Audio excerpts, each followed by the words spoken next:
క్రైస్తవ పాలెం సంఘ సభ్యులకు, సివయ్య యవన బిడ్డలకు, ముఖ్యంగా ఇక్కడ చేరువచ్చినటువంటి ప్రతి ఒక్కరికి కూడా ప్రభువైన యేసుక్రీస్తు పరిశుద్ధ నామమున అందరూ కూడా శుభములు తెలియజేస్తున్నాను.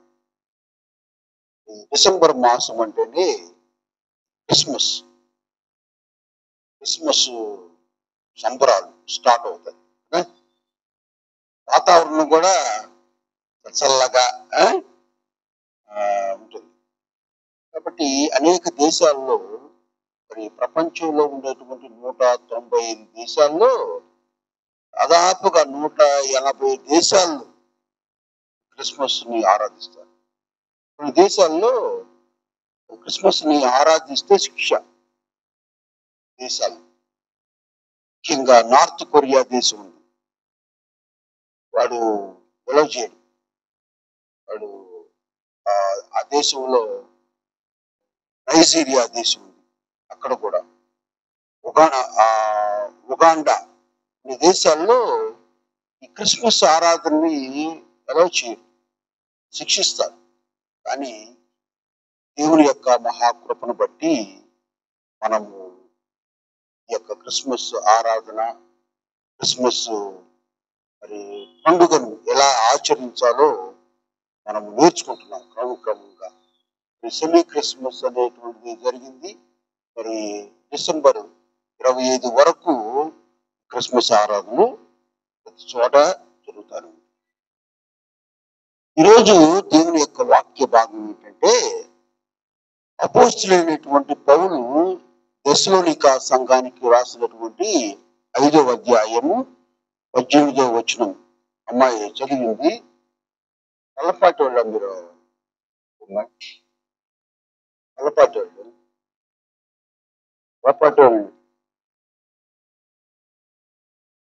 అపోస్తలుడైనటువంటి పౌలు దెస్సలోనిక సంఘానికి రాసినటువంటి 5వ అధ్యాయము 18వ వచనము ఒకసారి చదువుదామా. ఇలాగు చేయుట యేసు క్రీస్తునందు మీ విషయంలో దేవుని చిత్తం. క్రీస్తునందు మీ విషయంలో దేవుని చిత్తం. కాబట్టి ప్రతి విషయంలోనూ మనం 16వ వచనంలో చూస్తే, ప్రతి విషయం అందును కృతజ్ఞతాస్తుతులు చెల్లించు అని రాసిన తర్వాత ఎందుకు కృతజ్ఞతాస్తుతులు చెల్లించాలనేది కింద రాశారు. అంటే ప్రతి విషయంలో కూడా మరి దేవునికి మనము కృతజ్ఞతలు చెల్లించాలి. ఆ కృతజ్ఞతలు చెల్లించడం అనేటువంటిది ఏంటది? దేవుని చిత్తం. కృతజ్ఞతాస్తుతులు చెల్లించడం అనేటువంటిది దేవుని చిత్తం. అంటే ఈ దేవుని చిత్తము, the God of will of God అనేటువంటి మాట ఈరోజు మనం ధ్యానిస్తాం. ఏంటి దేవుని చిత్తం? అసలు దేవుని చిత్తం అంటే ఏమిటో మనం తెలుసుకోవాలి ముందు. దేవుని చిత్తం అంటే దేవుడు కోరుకున్నది మనం చేయడం. మనం చేయడం దేవుని చిత్తం. అంటే మన ఇష్ట ప్రకారంగా చేసేది కాదు. దేవుడు ఏదైతే కోరుకుంటాడో అది చేయడము ఆయన చిత్తం. కాబట్టి ఆయన చిత్తానుసారంగా మనం ఎలా నడుచుకోవాలో, ఎలా నడుచుకుంటే ఆయన చిత్తం మన పట్ల నెరవేరుతుందో అనేటువంటిది చాలా ప్రాముఖ్యం. ముఖ్యంగా బైబిల్లో చాలా మంది మరి ఆయన చిత్తానుసారంగా నడిచారు కదా. నోవాహు జలప్రళయం వచ్చింది. నోవాహు జలప్రళయం వచ్చినప్పుడు వారు కుటుంబం మాత్రమే ఎందుకు రక్షించబడ్డారు? ఆయన చిత్తం కదా, ఆయన చిత్తం. ఎందుకంటే నోవాహు భార్య, 3 కుమారులు, 3 కోడళ్ళు, 8 మంది కదా. 8 మంది మాత్రమే రక్షించబడ్డారు. దేవుడు చెప్పాడు, అయ్యా 40 రోజులు, 40 దినాలు, 40 రాత్రులు ప్రచండమైనటువంటి వర్షాన్ని నేను రప్పించబోతున్నాను. ఆ వర్షము మరి ఎలా ఉంటుందంటే జల ప్రళయం, ఒక ప్రళయం లాగా ఉంటుంది. ఆ ప్రళయం అనేటువంటిది వస్తుంది. ఆ ప్రళయం వచ్చినప్పుడు మొత్తం భూలోకంలో ఉన్నటువంటి వారందరూ కూడా నశించిపోతారు. మీ కుటుంబం మాత్రమే రక్షించబడటానికి నేను ఇష్టపడుతున్నాను. కనుక మీరేం చేయాలి? ఒక ఓడను సిద్ధపరచుకోండి. ఒక ఓడను సిద్ధపరచుకోండి. ఆ ఓడలో మరి ఎవరెవరు ప్రవేశించాలి, ఏ జంతువులు, ఏ పక్షులు అనేటువంటి వాటి గురించి చక్కగా వివరించారు. అయితే ఆయన చిత్తము ఇక్కడ నోవాహు పట్ల జరిగింది అనేటువంటిది మనము నమ్ముకోవాలి. ఇంకా ముఖ్యంగా ఏంటంటే మరియమ్మ గర్భములో యేసుక్రీస్తు ప్రభు వారు జన్మించటం ఆయన చిత్తం కదా. మరియమ్మ గర్భములో యేసుక్రీస్తు వారు జన్మించటం ఆయన చిత్తం. మరి అనేక మంది స్త్రీలు ఉన్నారు కదా. మరి ఒక్క మరియమ్మ గర్భములోనే దేవుడు జన్మించాలనేటువంటిది, ఆ యేసుక్రీస్తు ప్రభు వారు జన్మించాలనేటువంటిది మరి దేవుని యొక్క చిత్తం. అది నెరవేరింది కదా. ఈ క్రిస్మస్ మరి ఆయన నక్షత్రము అనేటువంటి దాన్ని మనం జ్ఞాపకం చేసుకోవాలి. ఇదిగో చూడండి, ఇక్కడ 5 నక్షత్రానికి 5 ఉంటాయి వింగ్స్. అంతకంటే ఎక్కువ ఉండకూడదు, అంతకంటే ఎక్కువ ఉండకూడదు. ఈ నక్షత్రానికి 5 ఉన్నటువంటి దాన్ని కూడా చాలా ప్రాముఖ్యత ఉంది. అంటే ఈ క్రిస్మస్ దినాల్లో ఐదుగురు ప్రాముఖ్యమైనటువంటి వ్యక్తులు మన క్రిస్మస్ లో మనకు కనిపిస్తారు. దేవుని యొక్క ఆ యేసుక్రీస్తు ప్రభు యొక్క పుట్టుకలో మనకు 5 వ్యక్తుల యొక్క ప్రాముఖ్యత అనేటువంటిది ఉంటుంది. మొట్టమొదట యేసేపు ప్రాముఖ్యత ఉంటుంది, మరియమ్మ ప్రాముఖ్యత ఉంటుంది, ఆ తర్వాత గబ్రియేలు దూత ప్రాముఖ్యత ఉంటుంది, ఆ తర్వాత హేరోదు, ఆ తర్వాత వారి ప్రాముఖ్యత కాదు, వాళ్ళు వచ్చారు కానీ వీరి యొక్క ప్రాముఖ్యత ఏంటంటే 5 ప్రాముఖ్యత.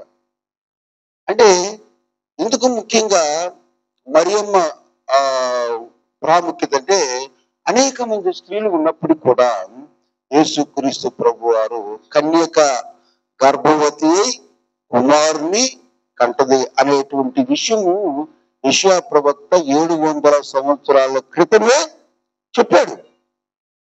700 సంవత్సరాల క్రితమే చెప్పి ఆయనకి ఏ పేరు పెడతారో కూడా చెప్పారు. ఇమ్మానుయేలు అని పేరు పెడతారని చెప్పారు. అయితే ఇచ్చేటువంటి అంశం ది విల్ ఆఫ్ గాడ్, దేవుని యొక్క చిత్తం. ఈ దేవుని యొక్క చిత్తం అనేటువంటిది మనము చెప్పాం. What is the will of God అంటే దేవుడు ఏది కోరుకుంటే అది చేయడం. ఏంటి దేవుడు కోరుకునేది మనల్ని? ఏం కోరుకుంటాడు దేవుడు మనల్ని? మంచి ప్రవర్తన కదా, మంచి ప్రవర్తన కోరుకుంటాడు కదా. తర్వాత ఇంకా ఏం కోరుకుంటాడు? మంచి సాక్ష్యాన్ని కోరుకుంటాడు, ఆ తర్వాత సత్ప్రవర్తన కలిగినటువంటి వారిగా మనం కోరుకుంటాడు. సత్ప్రవర్తన అనేటువంటి చాలా ప్రాముఖ్యం. అంతేకాకుండా మనం ఇంకా ఏం కోరుకుంటాడు? ఆయన ఏదైతే ఆజ్ఞలు చెప్పాడో ఆజ్ఞానుసారంగా మనము జీవించడం ఆయన కోరుకుంటాడు కదా. నిర్గమకాండంలో 10 ఆజ్ఞలు మోషేకు, ఆ ఆజ్ఞలు అనేటువంటి ఆజ్ఞానుసారంగా జీవించాలని కోరుకుంటాడు. అంతేకాకుండా మనము ఆయన ఏం కోరుకుంటాడు? ప్రధానంగా పేదలకు సహాయం చేయటం అని చెప్పాడు కదా. పేదలను కటాక్షించేవారు ధనులు అని చెప్పాడు. కాబట్టి మనం కూడా పేదలను మనము కటాక్షించాలి, పేదల్ని మనము మరి వారికి మనకున్నటువంటి దానిలో సహాయము చేయాలి. కాబట్టి ఇవన్నీ కూడా ఏంటంటే ఆయన చిత్తం. ఇలా చేయటం అనేటువంటిది ఆయన చిత్తం. అంతేగాని మరి ఈ లోక సంబంధమైనటువంటి భోగభాగ్యాలు కదా. మరి చాలా మంది ఈ సీజన్ లో కూడా మరి మంచి చేసినా చెడు జరిగినా ఏం చేస్తారు? ఫస్ట్ తాగుతారు. మంచి చేసినా తాగుతారు, చెడు చేసినా తాగుతారు. అంటే ఆ తాగుడికి అలవాటు పడతారు. ఆ తాగుడికి అలవాటు పడి వారి ఇష్ట ప్రకారంగా జీవిస్తారు. అది కొంతమంది జోదులు ఆడుతుంటారు కదా, వేకాట ఆడుతుంటారు. రకరకాలైనటువంటి ఈ గంజాయి మత్తు పదార్థాలు ఆ ఇవన్నీ కూడా చేస్తుంటారు. వాళ్ళ ఇష్టానుసారంగా వాళ్ళు జీవిస్తుంటారు. ఎవరైతే వారి ఇష్టానుసారంగా వారు జీవిస్తారో అది దేవుని చిత్తము కాదు. అది గుర్తుపెట్టుకో. ఆయన చిత్తం అంటే ఆయన ఆయన ప్రేమించేటువంటి వారుగా ఉండాలి. ఆయనతో సంబంధము కలిగి ఉండేటువంటి వారంగా మనం ఉండాలి. ఆయనతో సంబంధము కలిగి ఉండేటువంటి వారంగా ఉండాలి. మరి మన జీవితంలో దేవుడు మన పట్ల మనం చేసినటువంటి ఆ మేళ్లను మనము ఎలా జ్ఞాపకం చేసుకోవాలి? ఎందుకంటే దేవుడు మనకి ఇచ్చినటువంటి ఈ ఆయుష్ కాలము, ఈ ఆయుష్ కాలంలో దేవునికి మనం నమ్మకముగా జీవిస్తున్నామా? దేవునిలో మనం ఉన్నామా? దేవునితో సంబంధాన్ని కలిగి ఉన్నామా అనేటువంటిది చాలా ప్రాముఖ్యం. కాబట్టి బైబిల్ గ్రంథంలో మరి ఆయన చిత్త ప్రకారంగా మనం జీవించినప్పుడు ఆయన చేసేటువంటి మేళ్లను మనం మర్చిపోకూడదు. అది చాలా ప్రాముఖ్యం. ఎందుకంటే అపోస్తులైనటువంటి పౌలు ఫిలిప్పీలకు రాసినటువంటి పత్రిక 4వ అధ్యాయము 4-5 వచనాల్లో ఆయన చూడండి. ఆ ఆ ఆ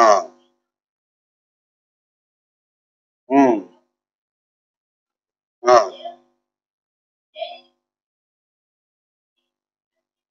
ప్రతి విషయంలోనూ ప్రార్థన విజ్ఞాపనముల చేత కృతజ్ఞతాపూర్వకముగా మీ విన్నపములు దేవునికి తెలియజేయుడి. అప్పుడు సమస్త జ్ఞానమునకు మించిన దేవుని సమాధానము యేసు క్రీస్తు వలన మీ హృదయములకును మీ తలంపులకును కావలుగా ఉంది. అది సమస్త జ్ఞానమునకు మించిన దేవుని సమాధానము మీ హృదయములకు మీ తలంపులకు కావలుగా ఉంది. కాబట్టి ఆయనలో మనం ఉన్నప్పుడు మనం ఎల్లప్పుడూ ఆనందిస్తూ ఉంటాం. అపోస్తలుడు పౌలు అన్నాడు, నేను ఆనందించుడి, మరలా చెప్పుదును ఆనందించుడి అని చెప్పాడు. కాబట్టి మనము ఎల్లప్పుడూ ఆనందించేటువంటి వారంగా మనము ఉంటాం. కానీ కొన్ని రకరకాలైనటువంటి అలవాట్లతో ఆనందించడం కాదు కదా. ఎప్పుడు దివారాత్రము దాన్ని ధ్యానించేవాడు ధన్యుడు అన్నాడు కదా 41వ కీర్తన. మరి దివారాత్రం దేవుణ్ణి ధ్యానించటం అనేటువంటిది మనము అలవాటు చేసుకోవాలి. అలా అలవాటు చేసుకున్నప్పుడు మనం ఎప్పుడు ఆనందించేటువంటి వారంగా, ఎప్పుడు మనం ఆనందం మనకు లభిస్తుందంటే ఆయన చిత్త ప్రకారంగా మనము జీవించినప్పుడు ఆయన యొక్క కృప అనేటువంటిది మనకి ఉంటుంది. కాబట్టి ఇక్కడ మరి ఆయన ఆయన పిలిచినప్పుడు ఆ పిలుపునకు తగిన విధంగా మనం ప్రవర్తించినప్పుడు ఆయన మన చిత్తాన్ని నెరవేర్చేటువంటి వారంగా ఉంటాం. ఆయన పిలుపుకు తగినటువంటి విధముగా మనం జీవించడం అనేటువంటి నేర్చుకున్నప్పుడు ఆ పిలుపుకు అర్థం ఏంటంటే ఆయన చిత్తాన్ని మనము నెరవేర్చటమే. అందుకని ఇక్కడ చూడండి, ఫిలిప్పీలకు రాసినటువంటి పత్రిక 1వ అధ్యాయము 20వ వచనం. నేను మిగుల అపేక్షించుతూ నిరీక్షించున్న ప్రకారంగా మీ ప్రార్థన వలనను యేసుక్రీస్తు యొక్క ఆత్మ నాకు సమృద్ధిగా కలుగుట వలనను ఆ ప్రకటన నాకు రక్షణార్థముగా పరిణమించునని నేను ఎరుగుతున్నాను. మరి ఆయన చిత్త ప్రకారంగా ఆయన యొక్క ఏదైతే ఆయన చిత్తము మన పట్ల జరుగుతుందో ఆయన చిత్తాన్ని మనం తెలుసుకొని ఉన్నప్పుడు యేసుక్రీస్తు యొక్క ఆత్మ అనేటువంటిది సమృద్ధిగా కలుగుతుంది. అపోస్తలుడైనటువంటి పౌలు మరి ఆ విధమైనటువంటి ఆయన చిత్తాన్ని తెలుసుకున్నాడు. ఏ విధంగా జీవిస్తే ఆయన చిత్తము నా పట్ల జరుగుతుందో. ఎందుకంటే పూర్వము హింసకుడు, దూషకుడు కదా, అయినప్పుడు కూడా దేవుడు ఆయన్ని సౌలుగా ఉన్నటువంటి ఆయన్ని పౌలుగా మార్చాడు. ఎందుకంటే ఆయన చిత్తం అది. మరి మనం ఏ స్థితిలో ఉన్నా కానీ ఆ స్థితి నుండి మనల్ని మార్చటం ఆయన చిత్తం అది. ఎవరిని కూడా ఆయన విడిచిపెట్టాడు. ఎందుకంటే మనం ఏ విధంగా జీవిస్తున్నప్పుడు కూడా మన జీవితాన్ని ఆ విధంగానే ఉంచేటట్టుగా ఆయన చేయాలి. దేవుని యొక్క సంకల్పం, దేవుని యొక్క చిత్తం అనేటువంటిది మనం తెలుసుకొని మనం జీవించాలి. అయితే మొట్టమొదటిది ఏంటంటే, మొట్టమొదటి లక్షణం ఏంటంటే తగ్గింపు స్వభావం అనేటువంటిది చాలా ప్రాముఖ్యం. తగ్గింపు స్వభావం చూడండి, ఈ ఇర్మియా గ్రంథము 9వ అధ్యాయము 23వ వచనం. 9:23 తగ్గింపు అనేటువంటిది. యెహోవా ఇలాగు సెలవిస్తున్నాడు, జ్ఞాని తన జ్ఞానమును బట్టి, శూరుడు తన శౌర్యమును బట్టి అతిశయింపకూడదు. ఐశ్వర్యవంతుడు తన ఐశ్వర్యం బట్టి అతిశయింపకూడదు. అతిశయించువాడు దేనిని బట్టి అతిశయింపవలెనగా, చూడండి, భూమి మీద కృప చూపుచు నీతి న్యాయములు జరిగించుచున్న యెహోవాను నేనేని గ్రహించి నన్ను పరిశీలనగా తెలుసుకుని బట్టి అతిశయింపబడడు. ఇంత మంచి మాట. దేని బట్టి మనం అతిశయించాలి, దేని బట్టి మనం ప్రవర్తించాలి కదా. శూరుడు తన శూరత్వాన్ని బట్టి అతిశయించకూడదంట. జ్ఞాని తన జ్ఞానం బట్టి అతిశయించకూడదు. ఐశ్వర్యవంతుడు తన ఐశ్వర్యం బట్టి అతిశయించకూడదు. ఎవరిని బట్టి అంటే, భూమి మీద కృప చూపుచు నీతి న్యాయములు జరిగించున్న యెహోవాను నేనే అని గ్రహించి, ఆయన్ని గ్రహించి నన్ను పరిశీలనగా తీసుకుని బట్టియే అతిశయింపవలను. ముందు ఆయన ఏం చేయాలంటే మనం గ్రహించాలి. ఆయన మనం గ్రహించినప్పుడు అప్పుడు ఆయన చిత్తము మన పట్ల జరుగు. మనకున్నటువంటి దాన్ని దేన్ని బట్టి కూడా అతిశయపడకూడదు, దేన్ని బట్టి కూడా అతిశయపడకూడదు. కాబట్టి మనకు కొన్నిసార్లు మనకి ఇన్ని ఉన్నాయి, ఏంటి మాకెందుకు ఇలాంటివి జరుగుతున్నాయి, లేకపోతే ఇంకొకటి అనేటువంటిది ఆలోచించుకోవడం. అంటే ఇక్కడ మనం ప్రధానంగా చెప్పేది ఏంటంటే గర్వపడవు, ఏమి చూసి గర్వపడవు. కాబట్టి ఆయన చిత్తం మనం మన విషయంలో నెరవేర్చబడాలంటే మొట్టమొదట మనం చేయవలసినటువంటి పని ఏంటంటే తగ్గింపు స్వభావం కలిగి ఉండాలి. కాబట్టి మనం ఇంకోటి కొరింథీయులకు రాసినటువంటి పత్రిక 1వ అధ్యాయం మొదటి కొరింథీయులకు రాసినటువంటి పత్రిక 1వ అధ్యాయము 16వ వచనం.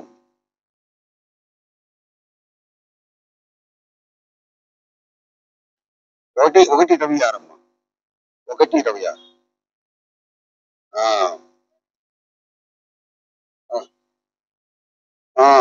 సహోదరులారా, మిమ్మల్ని పిలిచిన పిలుపును చూడుడి. మీలో లోకరీతిని జ్ఞానులైనను కనులైనను గొప్ప వంశం వారైనను అనేకులు పిలువబడలేదు. కానీ ఏ శరీరయు దేవుని ఎదుట అతిశయింపుకున్నట్లు జ్ఞానులను సిగ్గుపరచుటకు లోకములో నుండి వెర్రివారిని దేవుడు ఏర్పరచుకుని ఉన్నాడు. బలవంతులైన వారిని సిగ్గుపరచుటకు లోకములో బలహీనులైన వారిని దేవుడు ఏర్పరచుకున్నాడు. ఎన్నికైన వారిని వ్యర్థం చేయుటకు లోకములో నీచులైన వారిని, తృణీకరింపబడిన వారిని, ఎన్నిక లేని వారిని దేవుడు ఏర్పరచుకున్నాడు. ఎన్నిక లేనటువంటి వారిని దేవుడు ఏర్పరచుకుంటాడు కదా. కాబట్టి ఇక్కడ గొప్ప వాళ్ళు, లేకపోతే మంచి అందం ఉండేటువంటి వాళ్ళు, ఐశ్వర్యం ఉండేటువంటి వాళ్ళు, అంతస్తులు ఉండేటువంటి వాళ్ళు దేవుడు ఏర్పరచుకోడు. నీచులైనటువంటి వారిని, తృణీకరింపబడిన వారిని, ఎన్నిక లేని వారిని చూడండి దేవుడు ఏర్పరచుకుంటాడు. ఆయన చిత్తం ఏంటంటే ఎవరైతే నీచులుగా ఉన్నారో, ఎవరైతే పడ్డారు, ఎవరైతే వెలివేయబడ్డారు, ఎవరైతే ఎన్నిక చేయకుండా ఉన్నారో అటువంటి వారినే ఆయన ఏర్పరచుకుంటాడు. అది ఆయన చిత్తము. ఆయన చిత్తాన్ని మనం గ్రహించాలంటే మనం ఏం చేయాలి? తగ్గింపు స్వభావము కలిగి ఉండాలి. అపోస్తులైనటువంటి పౌలు ఆ విధంగా ఉండబట్టి అపోస్తులైనటువంటి పౌలుని ఎక్కువగా ఆశీర్వదించాడు. అతనికి మరి ఒక రెఫరెన్స్ మనం చూద్దాం. సమూయేలుకు రాసినటువంటి 2వ పత్రిక, సమూయేలు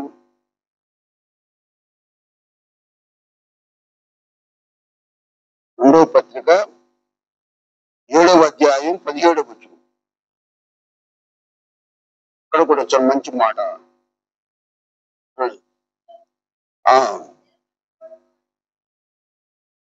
ఇది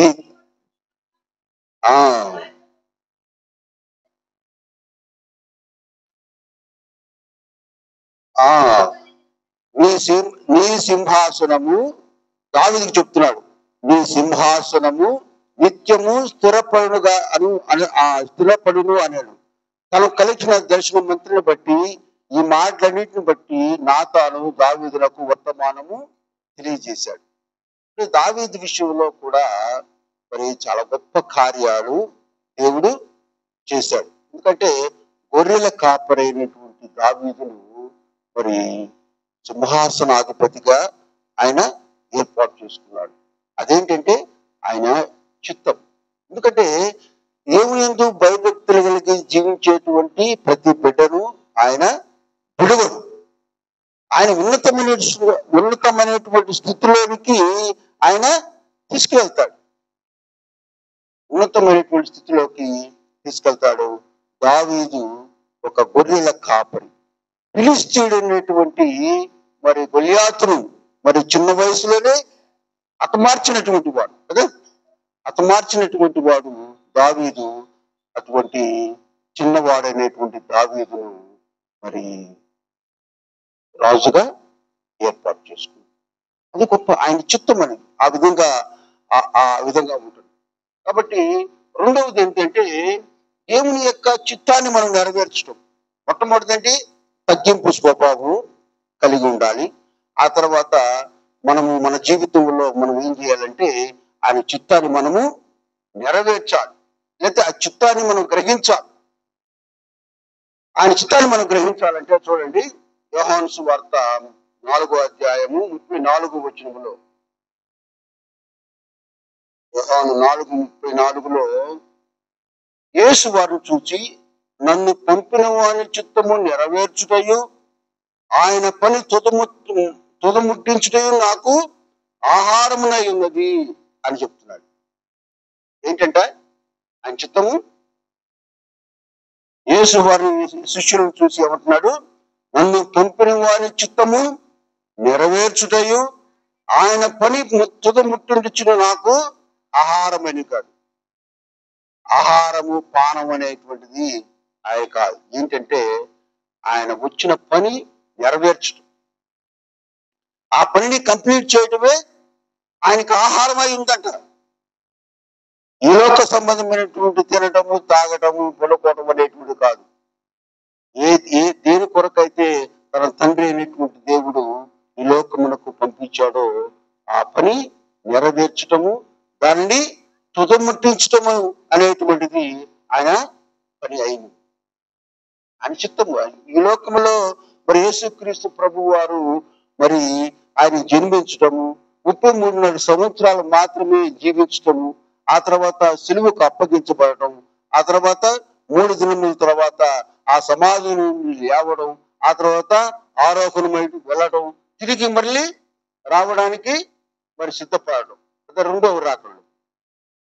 మొట్టమొదట కడబోర రోజ గారి ర్యాప్చర్ అనేటువంటి జరుగుతుంది. మనం ఎలా ఉన్నామో ఆ విధంగా మనం ర్యాప్చర్ అంటే దాని గురించి అంతగా ఎవరు కూడా ఆలోచించారు. దేవుని యొక్క రెండవ రాకడ గురించి ఎవరు కూడా ఆలోచించారు.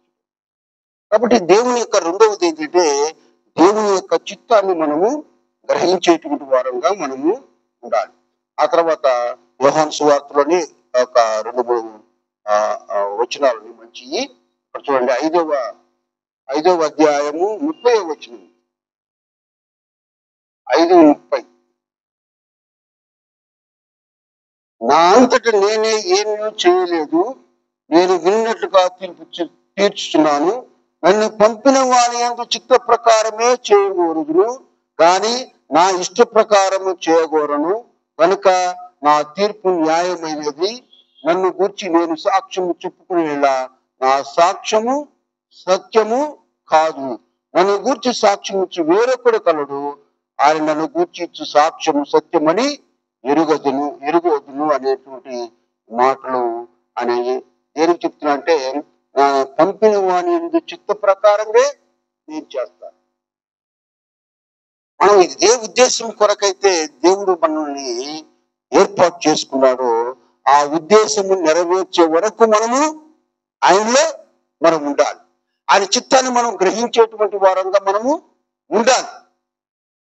అలా ఆయన చిత్తాన్ని మనం గ్రహించేటువంటి వారంగా ఎప్పుడైతే మనం ఉంటామో మన పట్ల ఆయన తన క్రియలను ఎక్కువగా చేస్తారు.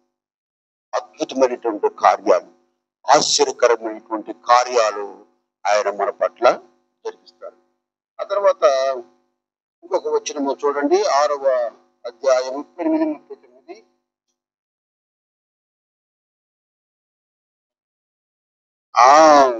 నా ఇష్టమును నెరవేర్చుకున్నటకు నేను రాలేదు, నన్ను పంపిన వాని చిత్తము నెరవేర్చుటకే పరలోకం నుండి దిగివచ్చి తిని అని యేసుక్రీస్తు ప్రభువారు చెబుతున్నటువంటి మాటలు.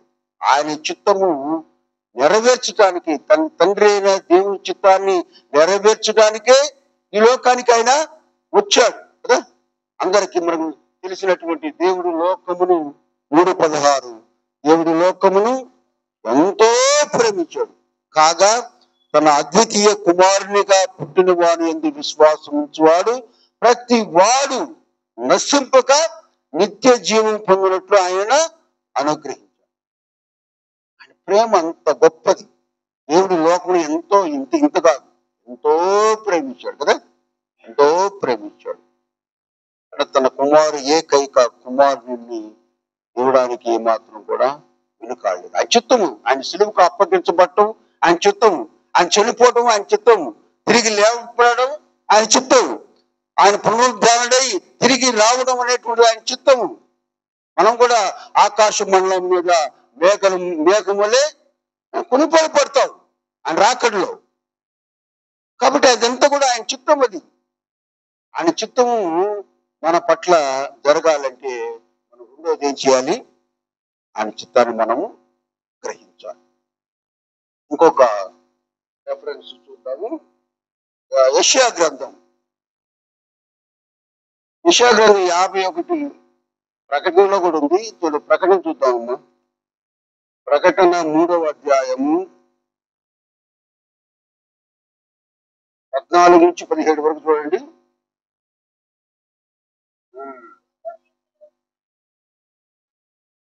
లవోదికీయ సంఘం అనేటువంటిది చాలా 7 సంఘాల్లో ఒక సంఘం ఏంటంటే లవోదికీయ సంఘం. అది చాలా పేద సంఘం, అది చాలా పేద సంఘం. ఆ సంఘాన్ని గురించి చూడండి. ఆమెన్ అనువాడును నమ్మకమైన సత్య సాక్షియు దేవుని సృష్టికి ఆధీనైన వాడు చెప్పు సంగతులు ఏమనగా, నీ క్రియలను నేను ఎరుగుతాను. మనం చెప్తున్నాడు, నువ్వు వెచ్చగానైనను చల్లగానైనను వెచ్చగానైనను లేవు, నువ్వు చల్లగానైనను వెచ్చగానైనా ఉండిన మేలు, నువ్వు వెచ్చగానైనను చల్లగానైనా ఉండక నిలువెచ్చలుగా ఉన్నావు కనుక నేను నిన్ను నా నోట నుండి ఉమ్మివేయ ఉద్దేశించుతున్నాను అని. మన జీవితం ఎలా ఉంది? ఆయన చిత్తాన్ని మనం గ్రహిస్తున్నామా? మన జీవితం ఎలా ఉందంటే నిలువెచ్చని జీవితం. అటు చల్లగా లేము, అటు వెచ్చగా లేము. నిలువెచ్చని జీవితాన్ని మనము కలిగి ఉంటే ఆయన ఏం చేస్తాడు? నోటి భూమి వేస్తాడు, మన మీద భూమి వేస్తాడు. ఇక్కడ బైబిల్లో ఉమ్మి అనేటువంటి మాట స్పిట్ అని ఉంది, కానీ మరి ఆ ఉమ్మి కింద వేస్తాడు. ఆ మనం ఆయన చిత్తాన్ని గ్రహించకపోకుండా ఉండాలని ఆయన ఉద్దేశం కదా.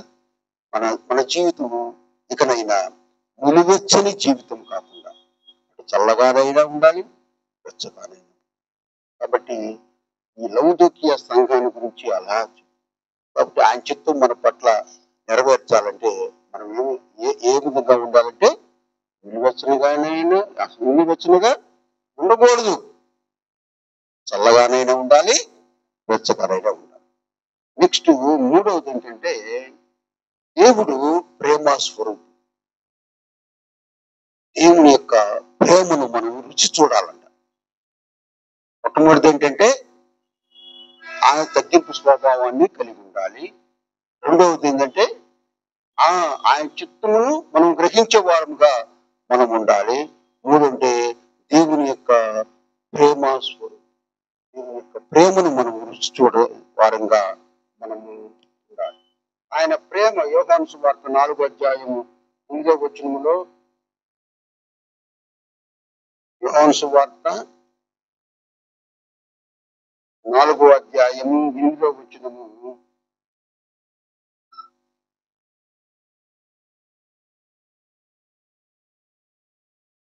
ఆయన శిష్యులు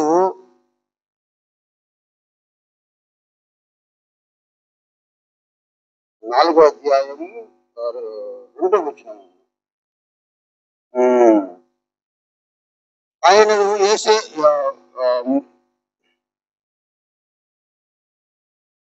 8 కాదు, ఇక్కడ చూడండి, దేవుడు ఎంత ప్రేమ కలిగినటువంటి వాడు.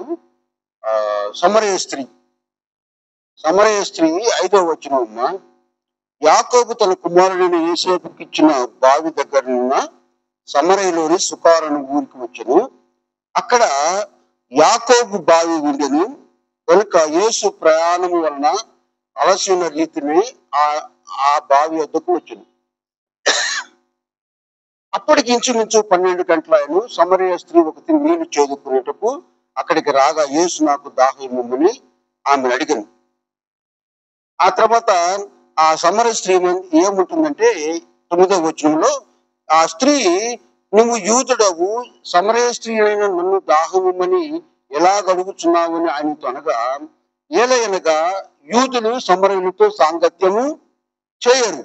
అయితే అప్పుడు యేసు ప్రభు ఏమంటున్నాడంటే, నీవు దేవుని వరమును నాకు దాహమని నేను అడుగుచున్న వాడెవడు, అది ఎరిగి ఉంటే నువ్వు ఆయనను అడుగుదు, ఆయన నీకు జీవజలం ఇచ్చునని ఆమెతో చెప్పాడు. ఆయన ప్రేమ, ఆయన ఏంటి తెలుసుకోవాలి, ఆయన యేసుక్రీస్తు ప్రభు వారు అనేటువంటి విషయం తెలుసుకోకుండా నేను సమరయులు అనేటువంటి వాళ్ళు యూదులతో సాంగత్యం చేయరు కదా, నువ్వు యూదుడు ఒకవేళ అయితే మరి ఎలా సమరయ స్త్రీని దాహమని అడుగుచున్నావు అని అంటే, నేను ఇచ్చేటువంటి జీవము సమృద్ధి గల జీవం కదా, ఆ జీవ జలము ఓట అనేటువంటిది నీకు లభిస్తుంది. కాబట్టి ఆయన ప్రేమను ఇంకోటి ఏంటంటే, ఆ సమరయ స్త్రీ అనేటువంటిది అనేక మందిని మరి దేవుల్లో నడిపించింది. ఎప్పుడైతే ఆయన ప్రేమను ఆ రుచి చూసిందో, ఆ నిజమైనటువంటి ఆయన ఆ ప్రేమను గుర్తించిందో, ఆమె అక్కడ ఆ ఊరిలోకి వెళ్ళి ఆ ఊరిలో వాళ్ళందరికీ దేవుని సువార్తను ప్రకటించి వారందరి దేవుళ్ళకి నడిపించింది. అది మనకు ఆయన ప్రేమ అనేటువంటిది అనంతమైనటువంటిది, ఆయన ప్రేమ శాశ్వతమైనటువంటిది. ఆయన ప్రేమ మరి ముఖ్యంగా స్వప్రయోజనాల కొరకు పాడుపడదు, తర్వాత మస్తరపడదు, డాంబికంగా ప్రవర్తించదు. ఇవన్నీ కూడా ఆ ప్రేమలో అటువంటి లక్షణాలు అనేటువంటివి. ఆ తర్వాత మత్తయి సువార్త ఇప్పుడు ఏంటంటే మత్తయి సువార్త 24వ అధ్యాయం 12వ వచనంలో ఒక ప్రేమ అనేటువంటిది చల్లారిపోతుంది అనేకుల్లో. ఎందువల్ల? ప్రేమలు లేవు. ఇదివరకు ఉన్నటువంటి ప్రేమలు ఇప్పుడు లేవు. ఎందుకంటే ఇప్పుడు ఇదివరకు మన చిన్నతనంలో ఎవరైనా వస్తే వాళ్ళని ఆప్యాయతగా కదా ఆప్యాయతగా రిసీవ్ చేసుకుంటాం. ఇప్పుడు ఏంటంటే ఎందుకు వచ్చారా, ఎన్ని రోజులు ఉంటారు అనేటువంటిది ఆలోచన అనేటువంటిది ఉంటుంది. అసలు ఇంకోటి ఏంటంటే చుట్టాలు కూడా ఎక్కువ రావట్లేదు ఇప్పుడు. చుట్టాలు కూడా రాదు, ఎందుకంటే ప్రేమలు లేవు, ప్రేమలు తగ్గిపోయి.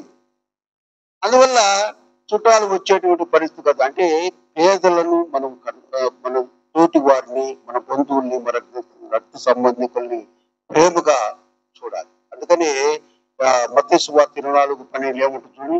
అక్రమము విస్తరించడం వల్ల అనేకుల ప్రేమ చల్లారును. అనేకుల ప్రేమ అనేటువంటిది చల్లారు. గల్తీలు రాసినటువంటి పత్రిక 5:12 ఆత్మఫలములు ఉన్నాయి. మొట్టమొదట ఆత్మఫలం ఏంటి? ప్రేమ. మొట్టమొదటి ఆత్మఫలము ప్రేమ. కాబట్టి ఈ ప్రేమ అనేటువంటిది మనము ఆయన దగ్గరే మనం నేర్చుకోవాలి. అంతేకాకుండా మరి ప్రేమ లేనటువంటి వారంగా మనము ఉండకూడదు. కాబట్టి మొట్టమొదట మనము ఏ విధంగా ఉండాలి? ఆ తగ్గింపు స్వభావం కలిగి ఉండాలి. తను తగ్గించుకునేవాడు హెచ్చించబడతాడు. తగ్గించుకోవాలి. మనం దేని గురించి అతిశయపడకూడదు. మన జ్ఞానం చేతనో, లేక మనకున్నటువంటి ఆ డబ్బు చేతనో, మనకున్నటువంటి అందం చేతనో, మనకున్నటువంటి ఐశ్వర్యం చేతనో, మనకున్నటువంటి ఆ బలము చేతనో కదా, దేని గురించి అతిశయపడకూడదు. తగ్గింపు స్వభావం మనం కలిగి ఉండాలి. రెండవది ఏంటంటే ఆయన చిత్తము గ్రహించేటువంటి వారముగా ఉండాలి. ఆయన ప్రేమను మనము రుచి చూడాలి. ఆయన ప్రేమను మనం పొందాలి. అలా ప్రేమను మనం పొందినప్పుడే మరి ఆయన చిత్తం ఏంటో మన పట్ల జరుగుతుంది కదా. చివరికి ఒక ఇలస్ట్రేషన్ చెప్పి నేను ముగిస్తాను. ఏంటంటే ఇలస్ట్రేషన్ ఈ క్రిస్మస్ సంబంధించినటువంటిది. ఇంగ్లాండ్ దేశంలో ఒక చర్చి ఉంది. ఇంగ్లాండ్ దేశంలో ఒక చర్చి ఉంది. ఆ చర్చికి ఒక యవనస్తుడు పాస్టర్గా వచ్చాడు. పాస్టర్గా వచ్చాడు. అదే ఈ సీజన్లోనే, ఈ డిసెంబర్ మాసంలోనే ఆ యవనస్తుడిని ఆ చర్చి కమిటీ వారు నియమించారు. సరే, ఆ సహజంగా ఎవరన్నా కొత్త వాళ్ళు వస్తే ఏం చేస్తారంటే ఆఫీసులో కానీ, ఆఫీసులు ఇచ్చినప్పుడు కొద్దిగా డెకరేషన్ చేసి, కలెక్టర్ అనుకోండి, ఆ కలెక్టర్ బంగ్లా ఆయన పేరు మార్చడం, ఆ కలెక్టర్ కావాల్సినటువంటి కొన్ని సదుపాయాలు, తర్వాత కారు కూడా మారుస్తారు, నంబర్ కూడా మార్చేస్తారు, డిస్ట్రిక్ట్ కలెక్టర్ ఆయన పేరు, ఇలా మారుస్తూ ఉంటారు. ఈ పాస్టర్ గారు కూడా యవనస్తుడు కదా, ఒక కొత్త తరహాగా మరి చర్చిని డెకరేట్ చేయాలని ఆలోచన చేశాడు.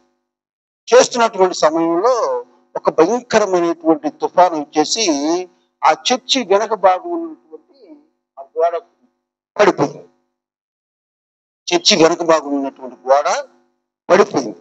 పడిపోయినప్పుడు ఆయన ఏం చేశాడంటే ఇమీడియట్ గా, అరే చర్చి గోడ పగిలిపోయింది, చర్చి ఆరాధనకు ఆటంకం అనేటువంటి కలుగుతుంది కనుక చర్చి నిర్మాణం అనేటువంటి, ఆ గోడ నిర్మాణం అనేటువంటిది జరగాలి అనేటువంటి ఉద్దేశంతో చర్చి గోడను నిర్మాణం చేయడానికి ఆయన పూనుకున్నాడు. కొంతమందిని పిలిచాడు, అయ్యా చర్చి గోడ పడిపోయింది కాబట్టి ఆ చర్చి గోడను కట్టాలంటే వాళ్ళు వచ్చి కట్టారు. కట్టిన తర్వాత ఆయనకి ఎందుకు వాళ్ళు కట్టినటువంటి గోడ నచ్చల. మళ్ళీ తిరిగి దాన్ని పడేసి మళ్ళీ కట్టించడానికి మళ్ళీ క్రిస్మస్ పండుగ వస్తుంది, ఎలా చేయాలి? అందుకని ఏం చేశాడంటే వాళ్ళకి స్టాక్ రూమ్ ఒకటి ఉంటుంది కదా, చర్చి లోపల అన్ని పాత వస్తువులు పెట్టేటువంటి ఒక రూమ్ ఉంటుంది. ఆ రూమ్ లోకి వెళ్ళాడు, ఏమన్నా కొత్తగా ఏమన్నా దొరుకుతుందా ఏం చెప్పేసి వెళ్తే అక్కడ ఒక కార్పెట్ కనిపించింది. కార్పెట్ అని మనకి కింద వేసే కార్పెట్, ఆ కార్పెట్ కనిపించింది. ఆ కార్పెట్ తెచ్చి ఆ గోడకి డెకరేషన్ చేశాడు. గోడకి డెకరేట్ చేస్తే ఆ గోడకి ఆ ఆ కార్పెట్ వేయటం వల్ల దానికి అందం వచ్చేసింది. చక్కగా నీట్గా దాన్ని ఆ డెకరేట్ చేయడం వల్ల ఆ కార్పెట్ కి ఆ వేయడం వల్ల ఆ గోడకి అందం వచ్చింది. ఆ ప్రతి ఒక్కరు కూడా ఆ గోడను చూస్తున్నారు, కార్పెట్ చూస్తున్నారు. ఇది చాలా బాగుంది అని చెప్పేసి అందరూ అంటున్నారు. అయితే ఆ చర్చి ముందున ఒక స్త్రీ, ఆ ఒక వృద్ధురాలు నివాసం ఉంటుందండి. ఎక్కడ ఉంటది? ఒక చెట్టు కింద చిన్న గూడు వేసుకొని ఆ చెట్టు కింద ఉంటుందండి. ఆమెను ఒక రోజు కొత్తగా పాస్టర్ ఇచ్చాడు కదా, ఆయన ఏం చేశాడంటే ఆమె దగ్గరికి వెళ్ళాడు. ఆ వృద్ధురాల దగ్గరికి వెళ్ళి, అమ్మా, నేను కొత్తగా వచ్చినటువంటి పాస్టర్ని, మీరు ఆరాధనకు రండి అని చెప్పేసి ఆమెను అడిగాడు. అడిగితే ఆమె చాలా కోప్పడిందండి. దేవుడు ఏం చేశాడు? దేవుడు నా భర్తను తీసుకున్నాడు, నేను విధవరాలని, నాకెవ్వరు లేరు, నాకు ఈ రోజు నా పరిస్థితి కూడా ఇల్లు లేదు, మరి ఏమీ లేదు, నేను చాలా దౌర్భాగ్యమైనటువంటి స్థితిలో ఉన్నాను, నువ్వు ఎలా రమ్మంటున్నావు నన్ను? నా దేవుడు ఏం చేస్తాడు మీ దేవుడు నాకు అని మాట్లాడుతున్నాడు. మాట్లాడుతుంటే ఆ తర్వాత ఆయన, సరే మా రా అని చెప్పేసి, ఇక ఏమన్నా కానీ మా రా, ఆరాధనకు రా అని చెప్పేసి వెళ్ళిపోయాడు. వెళ్ళిపోయిన తర్వాత ఒకరోజు ఆమె చర్చికి వచ్చిందండి. చర్చికి వచ్చిన తర్వాత ఆమె ఎదురుగా ఉన్నటువంటి ఆ కార్పెట్ ని చూసిందండి. కార్పెట్ ని చూసి దగ్గరికి వెళ్ళిందంట. దగ్గరికి వెళ్తే ఆ కార్పెట్ కింద ఇద్దరు పేర్లు లేదు, రాబర్ట్ అండ్ హిస్ వైఫ్. ఆమె భర్త పేరేమో రాబర్ట్, ఆమె భార్య, ఇద్దరు చెక్కారు. ఆ కార్పెట్ తయారు చేసింది ఎవరంటే ఈ ఆ వృద్ధురాలను భర్త, ఇద్దరు కలిసి ఆ కార్పెట్ తయారు చేశారు. ఆ కార్పెట్ తయారు చేసి వెళ్ళి చూసిందంట. చూస్తే వాళ్ళ పేర్లు ఉన్నాయంట. చెప్పిందంట, అయ్యా, ఈ కార్పెట్ తయారు చేసింది నేను, మా ఆయన అని చెప్పేసి చెప్పిందంట. అమ్మా, చాలా సంతోషం, చాలా చక్కగా మీరు ఈ యొక్క కార్పెట్ ని తయారు చేశారు అని చెప్పేసి, అయ్యా, నేను ఒకరోజు మీకు భోజనం సిద్ధపరుస్తాను, ఇంటికి రండి అని చెప్పేసి ఇంటికి పిలిచిందంట. ఇంటికి పిలిస్తే పాస్టర్ గారు ఏదో పని మీద వెళ్ళలేదు, ఆమె కూడా తర్వాత చర్చికి రాల, ఆ మరుసటి వారం అనేటువంటిది రాల. అయితే ఇందుకు అనుకుని ఎప్పుడో ఇన్ని సంవత్సరాల క్రితం వెళ్ళిపోయినటువంటి ఆ సెకండ్ వరల్డ్ వార్ 1939-44 మధ్య రెండవ ప్రపంచ యుద్ధం అనేటువంటి జరిగింది. ఆ జర్మనీ దేశంలో జరిగినటువంటి యుద్ధంలో ఈ భర్త చనిపోయాడని ఏమనుకుంది, కానీ చనిపోలే. ఒకరోజు గాయాలతో, ఆయన బాగా చినిగిపోయినటువంటి బట్టలతో, కొద్ది గాయాలతో, మరి బాగా చాలా అసహ్యంగా జుట్టంతా పెరిగిపోయి భయంకరమైనటువంటి పరిస్థితిలో ఉండి చర్చి వాకిలి దగ్గర ఆడ కూర్చున్నాడు. చర్చి అంతా అయిపోయిన తర్వాత ఆ పాస్టర్ గారు అక్కడ ఉన్నటువంటి ఆయన్ని లోపల తీసుకుని వచ్చాడు. లోపల తీసుకుని వస్తే లోపల కూర్చోబెడితే ఆయన ఏది చూశాడంటే, ముందు ఈ కార్పెట్ చూశాడు. ఏం చూడలేదు, ఆ లోపల తీసుకుని కార్పెట్ చూశాడంట. ఆ కార్పెట్ చూసి ఆ కార్పెట్ దగ్గరికి వెళ్ళి ఆ కింద భాగంలో ఆయన చెక్కున్నటువంటి పేర్లు ఉన్నాయి కదా, చెక్కున్నట్టు పేరు నుండి చూసి, అయ్యా, ఇది నేను, నా భార్య తయారు చేసినటువంటి కార్పెట్ అని చెప్పాడంట. చాలా సంతోషపడ్డాడంట. ఎవరు? మాస్టర్ గారు. ఎందుకు? ఆ కార్పెట్ అనేటువంటిది ఎప్పుడో తయారు చేసినటువంటి కార్పెట్ ఇద్దరిని కలిపి, దేవుని చిత్తం చూడండి ఎలా నెరవేరుతుందో. మరి ఎప్పుడో చనిపోయాడు అనుకున్నటువంటి ఆయన తిరిగి రావడం ఏంటి, ఆ చర్చికి రావడం ఏంటి, ఆమె ఆ కార్పెట్ ని తయారు చేసింది మేము అని చెప్పడం ఏంటి, ఆ తర్వాత ఆయన వచ్చి అది చూడటం ఏంటి, అయ్యా, నేను, నా భార్య ఈ కార్పెట్ ని తయారు చేశాం, మా పేర్లు ఉంటాయి అక్కడ అని చెప్పటము. మరి ఏంటి ఇదంతా కూడా? అది దేవుని యొక్క చిత్తం. ఇప్పుడు తప్పినటువంటి వాళ్ళు ఇంటికి వచ్చేదనో చెప్తా ఉంటారు కదా. కాబట్టి దేవుని చిత్తం ఆ విధంగా ఉంటుంది. గొప్ప కార్యాలు దేవుడు మన పట్ల అలంకరిస్తాడు. ఈ కొద్ది మాటలు ముగిస్తే చిన్న ప్రార్థన చేసుకుందాం. మీకందరూ కూడా టిఫిన్ ఏర్పాటు చేయడం జరిగింది. మరి టీ కూడా ఉన్నాయి. మరి సంజయ్ తెచ్చాడు టీ. కాబట్టి టీ త్రాగి వెళ్ళవలసిందిగా మేము ప్రేమతో కూర్చున్నాం. చిన్న ప్రార్థన చేసుకుందాం. అత్యంత కృపామయుడ జీవము కలిగినటువంటి మా గొప్ప తండ్రి, మీ పాదములకు స్తోత్రం ప్రభువా. మిమ్మల్ని స్తుతించుటకు తండ్రి మాకు ఇచ్చినటువంటి శ్రేష్టమైన ఉదయకాల సమయాన్ని బట్టి స్తోత్రం చెల్లిస్తున్నాం. మీ చిత్తం మా పట్ల ఎలా ఉంటుందో తండ్రి మేము తెలుసుకొని మీ చిత్తానుసారంగా మేము జీవించుటకు సహాయం దయచేయండి. ముఖ్యంగా తండ్రి మీరు యథార్థముగా మేము జీవించుటకు తగ్గింపు స్వభావాన్ని మేము కలిగినట్టుకు సహాయం దయచేయండి.